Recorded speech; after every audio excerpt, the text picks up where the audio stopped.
Good morning, I'm Sandra Scott with Framesi, North America. I'm on our Italian style team, and today I want to share with you a quick, easy tips on how to get a better picture for posting on social media, whether you're doing Instagram, TikTok, Facebook. It can be challenging as a hairdresser.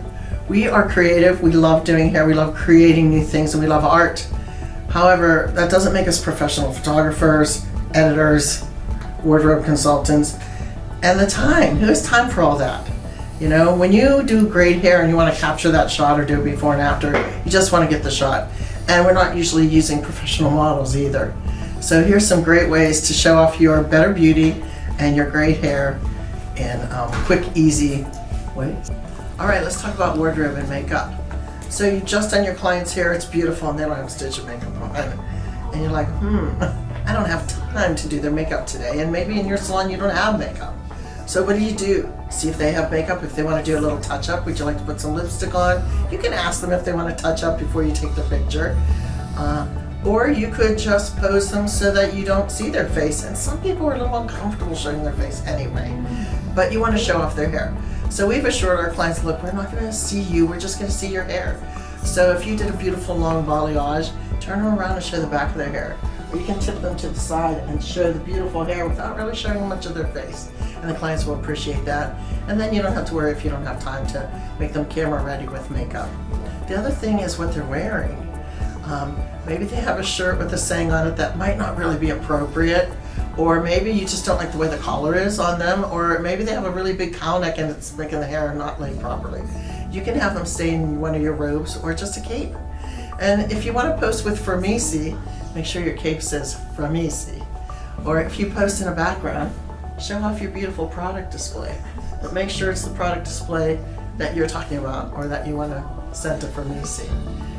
The other thing you can do is keep a blouse on hand, a big white blouse for a crisp collar, or some wardrobe that you could use, or even just, you know, a swatch of fabric that you can wrap around them, or a scarf sometimes I'll use. But whatever you do, it's easy and simple. You don't have to carry a bunch of wardrobe, and a lot of times with sizes, that can get tricky. So one of my big things that I always want to make sure that I do is you want to have their hair styled, obviously, beforehand. Throw a little texture spray in there, get a little more fullness in the hair, and just get it perfect, ready for the shot. Now the next big thing I always ask is permission. A lot of clients aren't always 100% comfortable getting their photo taken, and that's perfectly okay. So that's where you can always ask permission if they are okay first having their photo taken, and then second if they're okay having their face in the photo. Now if they aren't okay having their face in the photo, that's perfectly fine. There's many ways to get the whole head without having to have their face in the photo. Not all clients come dressed in black, ready to go, or white, or whatever color is going to be best to show off your photo. So if you have a robe at the salon that you prefer to use, or you can use your Framesi cape just to throw that right over the top, and then that way you still have a professional looking photo and you don't have to worry about what they're wearing, or like, you know, some clients show up in sweatpants and a sweatshirt, and that is perfectly okay. We're all here to relax, but it's not always the best for photos, so this will just give you a little extra oomph to your photos. So sometimes when people have glasses on, especially when you're in the back with the ring light, or if you're outside with the sun, you'll get a really weird reflection, or sometimes you'll even see the phone reflection in the glasses. So I will have my clients remove their glasses for me, even though they are the cutest things on planet Earth. And then another little angle you can get still sitting down is more of a top shot. So this is another one to kind of show off that money piece. So I'm going to have you angle your body towards me just a smidge, perfect, and then you're going to tilt your chin just a slight bit towards this way, beautiful, and then tilt your head down just a bit, perfect. So this gives you a really nice shot to come in, get all those highlights coming from underneath, and just get a really nice shot of any money pieces that you have in the front, or anything that you'd like to show off in the top, especially if you worked really hard to get that perfect blend. You want to really show that off. So I just like to come in, same thing as always, getting a bunch of different angles. This is a good one when you're spinning.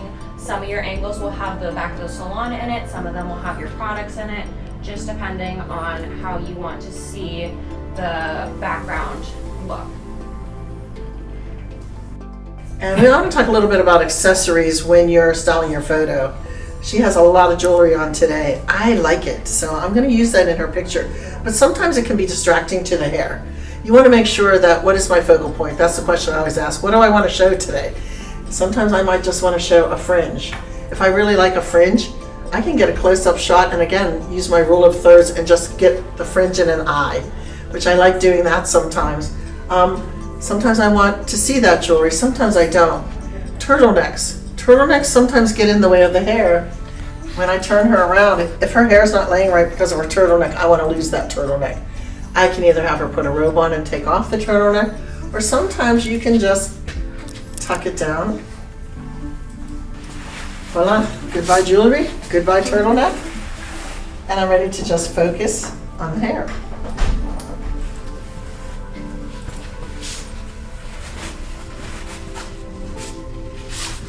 Usually when we get our capes out of the dryer, they're pretty wrinkle-free, but sometimes I have wrinkles on them. So I like to keep a fresh cape for photos. That always looks clean and nice. I don't want to use one that has color and bleach stains on it. But sometimes wrinkles are just real, so I'm going to let them be here. She has naturally curly hair, so sometimes it can get a little frizzy. So I'm going to cocktail a little bit of the BY Rio straight balm. I'll have her hold it for me because I only have 2 hands. Stop frizz. Does what it says. Work it in my hands. And I always, while I'm doing photos, will explain to my clients how they can do it. Show them. This is what I use, Pam. So when you do this, you won't have frizz. I'm just going to scrunch it in her hair, and I just really want to emphasize this for her style.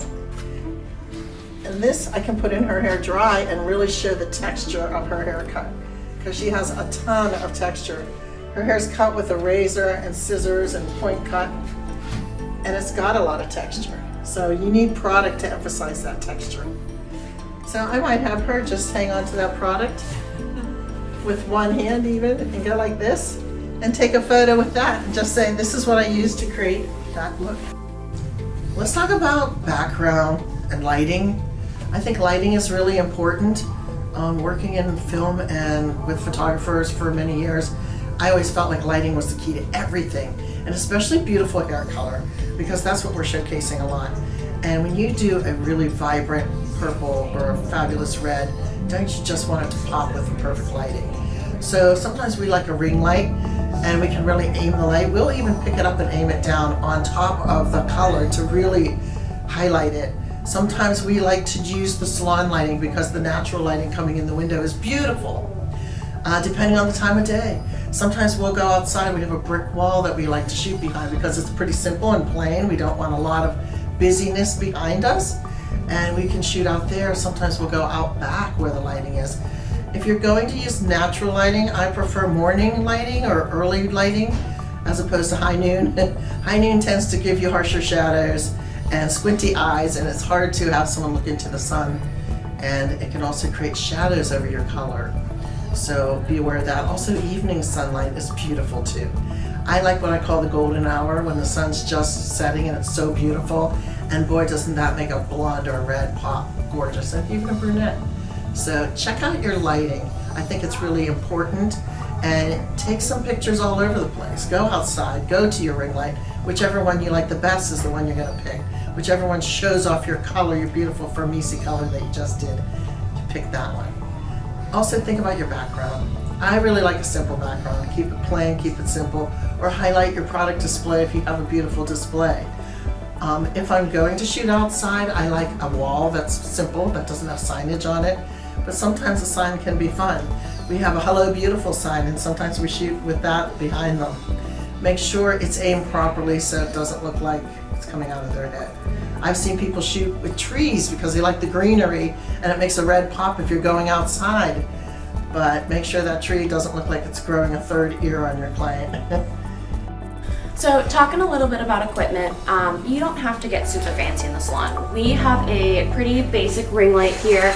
It stays on a tripod, you can pick it up out of it, and all of us use our phones. We don't have a fancy camera, we don't have this whole shoot and a half, we don't even have a space that we really specifically take photos. It's kind of our little corner. So if you find your little corner of your salon home, find your best place for your photo, keep your ring light there, but don't be afraid to use all of your tools. So whenever I'm styling Jess, especially when it's face photos, you wanna make sure that you're keeping your lighting from above, which a lot of ring lights don't go that tall, especially if you're, keep going on a budget, getting the cheaper ones, which is totally okay. Mine at home actually doesn't even come with a tripod. So what I'm gonna have you do is I'm gonna have you stand completely forward to start with, and then you're gonna tilt your head to look over towards me, tilt it up just a smidge, and then you wanna kind of fluff their hair forward. Now, this is gonna be a good partial face photo, as long as you have permission from your client to take a face photo. So this won't show off their entire face, but you're gonna show off most of your hair and just get a really good side and front profile shot. This is also really good for if you have a client with a nice money piece in the front that you wanna show off. So I will actually pick my ring light up out of this and take it with my phone and just look at what the best lighting's gonna be. So this is where you want to kind of slowly spin around your model, have them smile, resting face, whatever they prefer, whatever they're most comfortable with, and just move your ring light all around. And you can even see just within the camera how that gives you such different color dimensions, different angles, different faces, all kinds of other stuff. And don't be afraid to get both sides of the head when you're doing this. So I'm gonna have you turn to the other shoulder, turn your face just a smidge more towards me. And then if they have a heavier part that falls forward a little bit more, you can use that to your advantage if you have someone who's not comfortable with their face in the photo, because this will kind of block their face out a little bit more. So just kind of fluff the hair forward a little bit. If you need to angle their body, drop your shoulder down just a smidge, there you go. And just remind them to relax, have fun, be comfortable with it. We've been hanging out for hours on end to begin with. This is nothing fancy schmancy. So then you can just go in. Now notice how without the ring light on it, it gets really dark. So when you bring your ring light in, it just gives you that lighting back in there. It gives you that brightness to show off your color.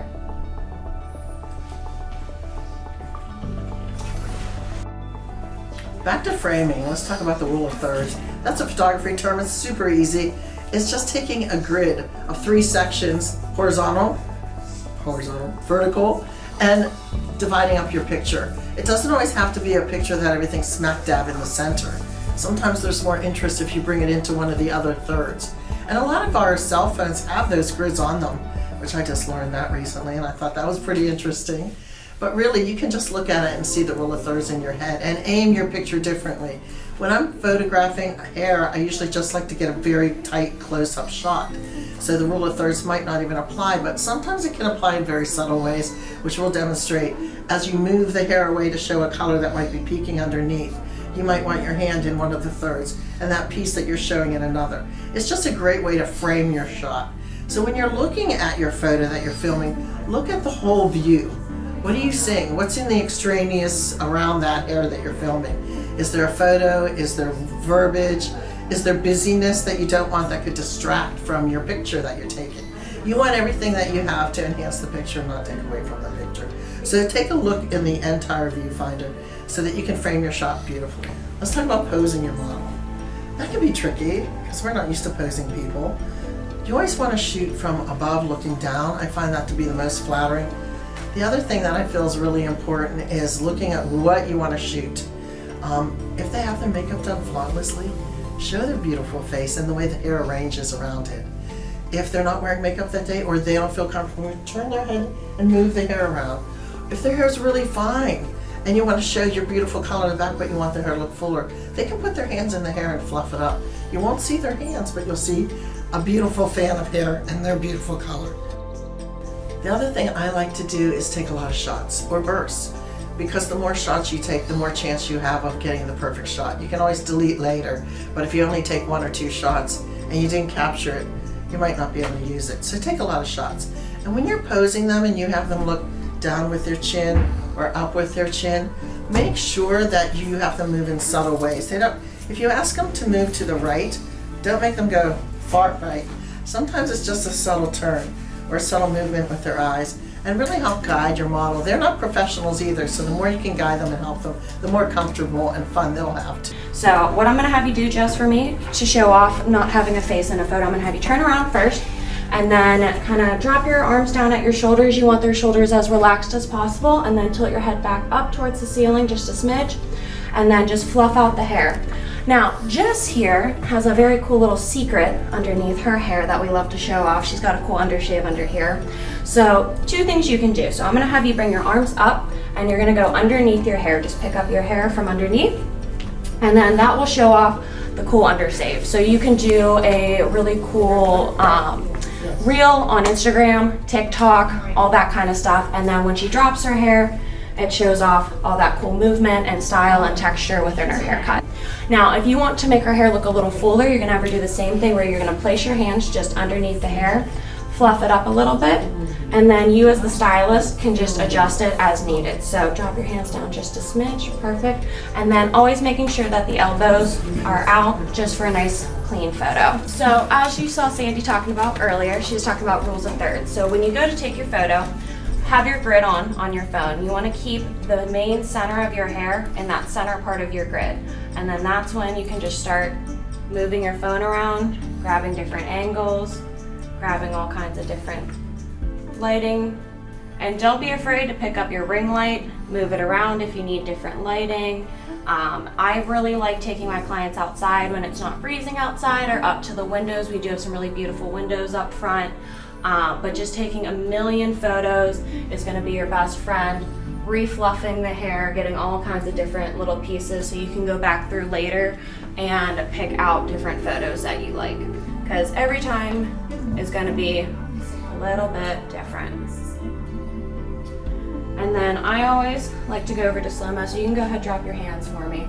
And then making sure that you're really giving your client instructions. That is the #1 thing. They are not used to this. They're here just as normal people. Honestly, I'm half the time here just to be a hairdresser, so this is all new for me too. I also like to come up into the front of our salon and get some of the natural lighting with balayages. Sometimes you notice a difference in the tones between the ring light and being in the natural light. Again, I kind of like the seating position up here. I get sometimes a shot of the back of the salon, but I also like to get a shot in front of our framesi products. So I'm gonna have you turn just a little bit this way. Okay, and I'm gonna have you do the same thing where I'm gonna have you look over your shoulder and tilt down just slightly. And I'm gonna come down below again.